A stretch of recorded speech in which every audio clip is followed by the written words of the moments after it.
رحیم السلام علیکم second year. آج میرا آپ کے ساتھ جو ٹاپک ہے وہ ہے 1971 میں مشرقی پاکستان کی علیحدگی کے اسباب، causes of separation of East Pakistan in 1971۔ جیسا کہ بچوں آپ جانتے ہیں، مشرقی پاکستان وفاقی پاکستان کا دایاں بازو تھا، جہاں جنوبی ایشیا کے مسلمانوں نے ایک الگ وطن کے حصول کے لیے پاکستان کی بانی جماعت مسلم لیگ کا پودا 1906 میں لگایا تھا، اور مسلم زعما نے انگریزوں اور ہندوؤں کی تنگ نظری سے نجات کا راستہ اختیار کیا۔ یہ بازو اندرونی و بیرونی ریشہ دیوانیوں کے سبب 1971 میں ہم سے کٹ گیا اور پاکستان دو لخت ہو گیا۔ اب ہم وہ ریزنز جاننے کی کوشش کرتے ہیں جن کی وجہ سے مشرقی پاکستان ہم سے علیحدہ ہو گیا۔ اس میں سب سے بڑی وجہ یہ تھی قومی قیادت کا فقدان، lack of national leadership. Quaid Azam کی وفات کے بعد پاکستان کو اتنی پیٹرائٹسٹک لیڈرشپ نہ ملی جیسا کہ قائد اعظم کی ذات تھی۔ مسلم لیگی قائدین عوام پر حکومت کرنا صرف اپنا حق سمجھتے تھے، جس کے پیش نظر مشرقی پاکستان کی مسلم لیگی وزارت قیام پاکستان کے بعد عوام کا اعتماد حاصل کرنے میں ناکام رہی۔ انہوں نے عوام کے ساتھ کوئی رابطہ نہ رکھا، یعنی لیک آف موبلائزیشن رہی، وہ عوام کے مسائل سے بالکل بھی واقف نہیں تھے۔ اسی لیے 1954 میں مشرقی پاکستان میں جو انتخابات ہوئے اس میں مسلم لیگ بری طرح ہار گئی۔ اس کی شکست جو ہے یہ مشرقی پاکستان کی علیحدگی کا سبب بنی۔ تو اسٹوڈنٹس، اس کی دوسری بڑی وجہ اقتصادی بدحالی، پور اکنامک کنڈیشن۔ بنگال جو تھا اس کا مشرقی حصہ ہمیشہ سے معاشی بدحالی کا شکار رہا۔ 1905 میں اس کو اسی لیے تقسیم کیا گیا تھا تاکہ اس کی انتظامی اور سیاسی حالت کو بہتر بنایا جائے، لیکن مشرقی بنگال میں مسلمانوں کی اکثریت تھی جو بعد میں مشرقی پاکستان بنا، اور مغربی بنگال میں ہندوؤں کی اکثریت تھی، تو ہندو معیشت اور صنعت پر چھائے رہے۔ وہ یہ جو مشرقی حصہ تھا بنگال کا، یہاں سے را میٹیریل لے جاتے تھے اور وہاں جا کر مصنوعات تیار کرتے تھے۔ یہی وجہ تھی کہ اس دور سے لے کے قیام پاکستان کے بعد بھی یہ علاقہ جو تھا مشرقی پاکستان کا، یہ معاشی لحاظ سے بہت ہی پیچھے رہا، اور علیحدگی کی یہ ایک بہت بڑی وجہ تھی۔ اور دوسری بڑی بات یہ تھی کہ اس علاقے کی آبادی جو تھی وہ زیادہ تھی، تو یہ جو مشرقی پاکستان تھا یہ ہمیشہ سے اکنامکلی ڈس سیٹسفائیڈ رہا، اور احساس محرومی اس میں شامل رہا، لہٰذا یہ جو معاشی بدحالی تھی یہ بھی ایسٹ پاکستان کرائسس کا باعث بنی۔ اس کے بعد اس میں ہندوؤں کا کردار، ہندو اساتذہ کا منفی کردار، negative role of Hindu teachers. یہ تو آپ کو پتہ چل گیا ہے اسٹوڈنٹس کہ مشرقی بنگال میں مسلمانوں کی اکثریت اور مغربی بنگال میں ہندوؤں کی اکثریت تھی، اور تعلیمی میدان میں بھی مشرقی بنگال کے لوگ جو تھے عوام بہت پیچھے تھے، لہٰذا ان کے جو اسکول، کالجز اور یونیورسٹیز تھی ان میں ہندو ٹیچرز پڑھاتے تھے۔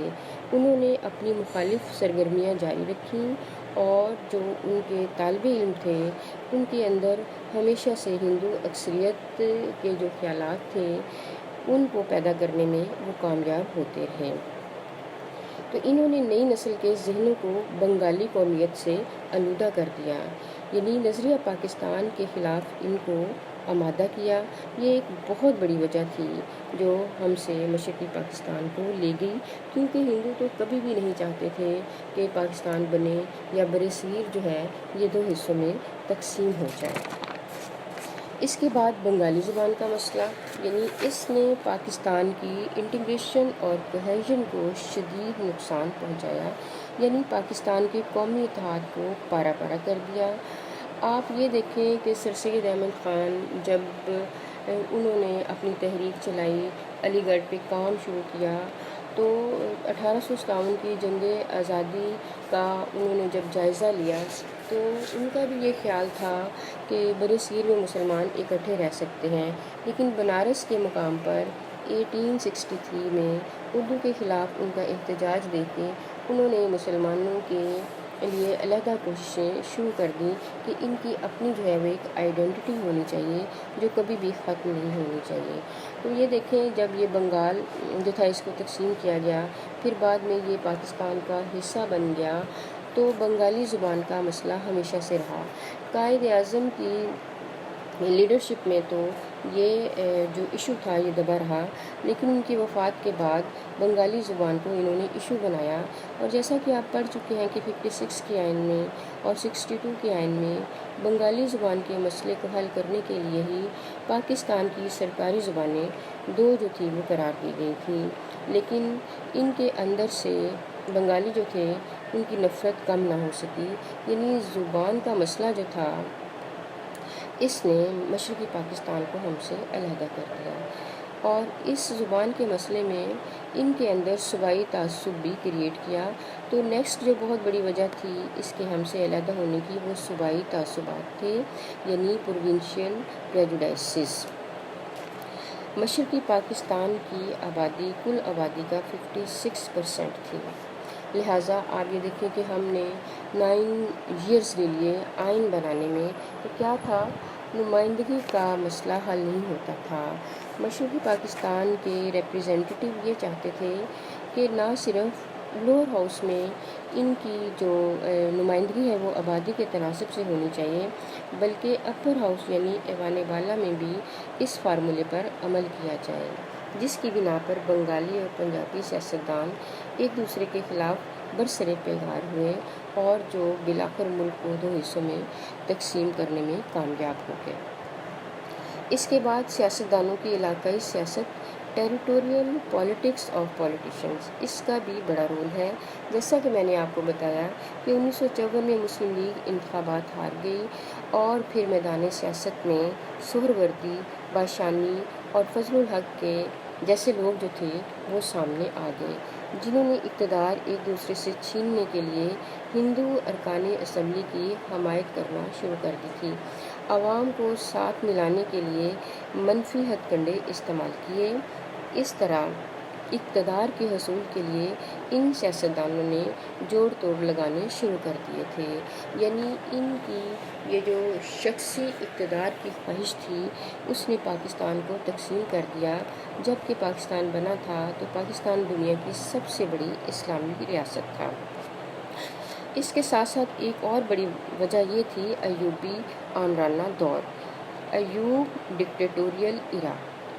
آپ کو پتہ ہے کہ پاکستان میں پہلا مارشل لا 1958 میں لگا، اور اس کو فوج کے فیلڈ مارشل محمد ایوب خان نے لگایا تھا، اور یہ مارشل لا پھر ہمارے ملک میں 1969 تک رہا۔ 69 میں پھر کیا ہوا تھا کہ chief of the army staff نے ملک میں پھر مارشل لا لگا دیا، کیونکہ ملک میں عوامی تحریک چل رہی تھی، اور ملک کے حالات جو تھے وہ شدید سیاسی و انتظامی بدنظمی کا شکار تھے۔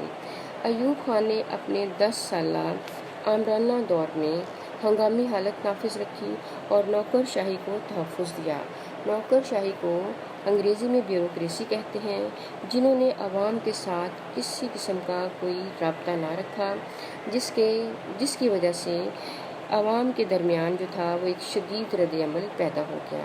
مشرقی پاکستان کے عوام بھی اس سنگین حالت کو برداشت نہ کر سکے، اور مشرقی پاکستان ہم سے علیحدہ ہو گیا۔ اس کے بعد ایک اور بڑی بات یہ دیکھیں کہ مجیب الرحمان کا 6 نکاتی فارمولہ آ گیا، 6 points formula of Mujib ur Rahman. میں نے ابھی آپ کو بتایا کہ 69 میں chief of the army staff Yahya Khan نے ملک میں مارشل لا امپوز کر دیا۔ انہوں نے ایک LFO دیا جس کو لیگل فریم ورک آرڈر کہتے ہیں، جس کے تحت یہ کہا گیا کہ ملک میں عام انتخابات ہوں گے، لہٰذا اس کے تحت 1970 میں ملک میں پہلا جنرل الیکشن ہوا۔ آپ یہ دیکھیں کہ ملک کو بنے 22 سال ہو گئے تھے، اور جمہوریت جو ہے اس کی پہچان ہی الیکشن ہوتے ہیں، اور ملک میں پہلے عام انتخابات 1970 میں ہوئے تھے، اور پھر اس LFO کے تحت پاکستان جو 1955 سے 1 یونٹ بنا ہوا تھا، 1 یونٹ کو بھی ختم کر دیا، اور مغربی پاکستان جو تھا اس کے چاروں صوبے بحال ہو گئے۔ لہٰذا اس میں یہ دیکھیں کہ پھر جو 1970 کے الیکشن ہوئے تھے تو اس میں مشرقی پاکستان سے مجیب الرحمان کی سیاسی جماعت عوامی لیگ جو تھی اس کو اکثریت ملی اور مغربی پاکستان سے پیپلز پارٹی کو اکثریت ملی تھی۔ تو اس نے جو فارمولہ دیا تھا اس کا مقصد یہ تھا کہ ہم مغربی پاکستان سے علیحدگی چاہتے ہیں۔ مجیب الرحمان نے فارمولہ میں بتایا کہ یہ جو پانچوں علاقے ہیں یہ نیم وفاق کی شکل اختیار کر لیں، یعنی پاکستان ایک وفاق نہ رہے بلکہ ایک کانفیڈریشن بن جائے، یعنی ان کو زیادہ سے زیادہ آزادیاں مل جائیں اور یہ پاکستان کے وفاق کے انڈر جو ہے وہ کام کریں۔ یہ ایک عارضی قسم کا اتحاد ہوتا ہے، کانفیڈریشن، جس کے تحت ریاست جو ہے وہ ایک ریاست نہیں ہوتی بلکہ اس کے اندر جتنی اسٹیٹس ہوتی ہیں ان کی اپنی ایک انڈیپینڈنس ہوتی ہے۔ تو مجیب الرحمان نے معاشی بدحالی سے پسے ہوئے عوام کو اپنے ساتھ ملا لیا کہ ہم مغربی پاکستان سے جو ہے وہ نجات چاہتے ہیں، اس کی غلامی برداشت نہیں کریں گے۔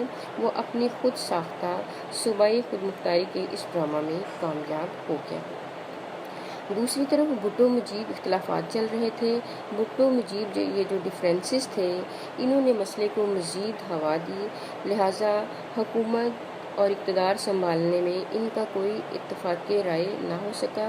بھٹو نے 3 مارچ 1971 کی قومی اسمبلی کے اجلاس کا بائیکاٹ کیا، جس سے مغربی اور مشرقی پاکستان کے درمیان فاصلے بڑھ گئے۔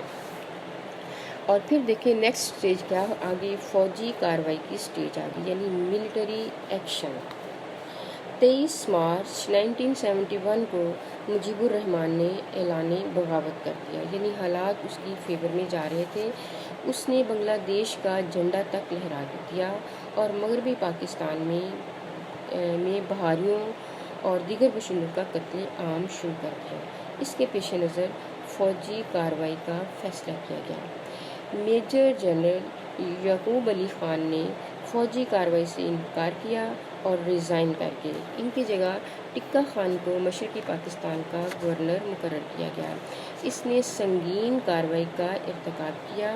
اس کارروائی نے مغربی پاکستان کے خلاف مزید رد عمل پیدا کر دیا اور مرکزی حکومت کا عوامی حمایت حاصل کرنا ناممکن ہو گیا تھا۔ اب حالات جو تھے وہ جنگ کی طرف جا رہے تھے، جو کہ 1971 کی وار کہلاتی ہے۔ اب دیکھیں کہ ہندوؤں نے کیا کیا، انہوں نے گنگا طیارے کا اغوا کرایا، hijacking of Ganga aircraft. یہ ایک کانسپیریسی تھی۔ انہوں نے اپنا ایک طیارہ اغوا کر کے لاہور میں پہنچا دیا اور پاکستان پر یہ الزام لگا دیا کہ پاکستانی حکومت نے اس کو اغوا کیا ہے۔ اس میں جو 2 لوگ جنہوں نے مین کردار ادا کیا تھا ان کے نام بھی مسلمانوں کے سے تھے، معظم اور اعظم کے نام سے وہ اس ایروپلین میں تھے۔ لہٰذا اس طیارے نے اغوا کا بہانہ بنا کر بھارت نے اس کا بہانہ بنا کر مغربی پاکستان کا مشرقی پاکستان سے فضائی رابطہ جو تھا وہ منقطع کر دیا تھا۔ اس کے بعد یہ دیکھیں کہ جب ایسا ہو گیا تو پھر ڈیلیوری سسٹم جو تھا وہ پاکستان کا مغربی پاکستان کے ساتھ ختم ہو گیا، لہٰذا مغربی پاکستان مشرقی پاکستان کو اسلحہ ترسیل نہیں کر سکتا تھا۔ پھر دیکھیں اس میں علاقائی جماعتوں کی کامیابی جو ہے وہ کس طرح سے ہوئی تھی۔ سکسیس آف ریجنل پارٹیز، یہ تو آپ کو معلوم ہو گیا کہ 1970 کے انتخابات میں کسی بھی بڑی جماعت کو جو تھی وہ اکثریت نہیں ملی تھی۔ مشرقی پاکستان سے عوامی لیگ، مغربی پاکستان سے پیپلز پارٹی، سرحد اور بلوچستان میں ولی خان کی نیشنل عوامی پارٹی جو تھی وہ کامیاب ہوئی، اور اسی طرح سے جمعیت علماء اسلام کا ہزاروی گروپ جو تھا وہ بلوچستان سے کامیاب ہو گیا۔ کوئی بھی پارٹی قومی پارٹی کہلانے کی مستحق نہیں تھی، لہٰذا کیا تھا کہ اقتدار کی جو رساکشی جو تھی وہ چل رہی تھی، جس نے اتحاد کی فضا مقدر کر دی۔ اس کے بعد یہ دیکھیں کہ بھارت کی فوجی مداخلت ہوگی، بھارت ملٹری انٹرفیرنس۔ بھارت کی مسلسل خواہش تھی کہ پاکستان کی سالمیت کو کسی نہ کسی بہانے سے کمزور کیا جائے۔ اس نے اپنی سرحدوں کی حفاظت کا بہانہ بنا کر مفتی بہانی کے نام پر تخریب کار مشرقی پاکستان میں داخل کر دیے، اور ایٹ لاسٹ وہ اپنے جو اس کے ارادے تھے، سازش کے ارادے تھے، ان میں کامیاب ہو گیا، اور 22 نومبر 1971 کو مشرقی پاکستان پر حملہ کر دیا۔ فضائی تحفظ کی عدم موجودگی میں محصور پاکستانی فوج کو شکست کا سامنا کرنا پڑا اور اسے مجبوراً ہتھیار ڈالنا پڑے، جس سے ملک کے 2 حصے ہو گئے۔ اس میں بڑی طاقتوں نے بھی اپنا کردار ادا کیا تھا۔ کانسپیریسیز آف بگ پاورز۔ انڈیا نے روس کے ساتھ 20 سالہ معاہدہ پر دستخط کیے، جس کی وجہ سے جنوب مشرقی ایشیا میں روس اور انڈیا کے مفادات انٹیگریٹ کر گئے، یعنی جنوب مشرقی ایشیا، ساؤتھ ایسٹ ایشیا میں۔ انڈیا کو روس سے ضروری کارروائی کرنے کے لیے جتنے بھی سامان کی ضرورت تھی اور تکنیکی امداد کی ضرورت تھی، وہ رشیا اس کو پرووائڈ کر رہا تھا ایک طرف، اور دوسری طرف یہ دیکھیں کہ امریکہ بھی اس سازش میں شریک ہو گیا۔ اس کا پروف ہمیں تب ملا جب اسرائیل نے امریکی ساخت کا اسلحہ بھارت کو فراہم کیا، تو امریکہ نے اس پر کسی قسم کا کوئی اعتراض نہیں کیا تھا، یعنی اسرائیل انڈیا کو جو تھی وہ اپنے تمام ویپنز دے سکتا تھا، لیکن جیسے ہی آپ یہ دیکھیں بچوں، سعودی عربیہ اور اردن نے پاکستان کی مدد کرنا چاہی، اس کو اسلحہ دینے کی خواہش ظاہر کی، تو امریکہ نے اس کو منع کر دیا۔ یعنی یہ تمام بڑی طاقتیں جو تھیں وہ بڑے ملک انڈیا کے ساتھ ملی ہوئی تھیں، انہوں نے پاکستان کا ساتھ نہ دیا اور انڈیا کا ساتھ دیا، اور انڈیا کی جو درینہ خواہش تھی کہ پاکستان کو زیادہ سے زیادہ نقصان پہنچایا جائے، لہٰذا وہ اپنے ان سازشی ارادوں میں کامیاب ہو گیا، اور 1971 میں مشرقی پاکستان ہم سے علیحدہ ہو گیا، اور جس کا نام اب بنگلہ دیش ہے، لیکن پاکستان کے لیے یہ بہت بڑا سانیہ تھا، جس کو بعد میں اس نے فیس کیا، اور یہ جو دنیا تھی اس نے کسی طرح سے بھی پاکستان کا ساتھ نہ دیا، یعنی مشرقی پاکستان کی علیحدگی میں بڑی طاقتوں کی گٹھ جوڑ سے انکار نہیں کیا جا سکتا۔ تو بچوں، یہ آپ کا آج کا لیکچر تھا ایسٹ پاکستان کرائسس کے بارے میں۔ آپ اپنے سارے لیکچر تیار کریں اور ایک رجسٹر لے لیں جس پر ان کو زبانی یاد کر کے لکھنا شروع کر دیں۔ بک بھی مارکیٹ میں اویلیبل ہے اور نیٹ پر بھی موجود ہے، تو آپ اپنی اچھی طرح سے تیاری کریں، کیونکہ جیسے ہی آپ کالج آتی ہیں آپ کا امتحان شروع ہو جائے گا۔ بہت ممکن ہے کہ آپ کا جو امتحان ہے وہ بھی آن لائن ہی ہو جائے۔ Thank you.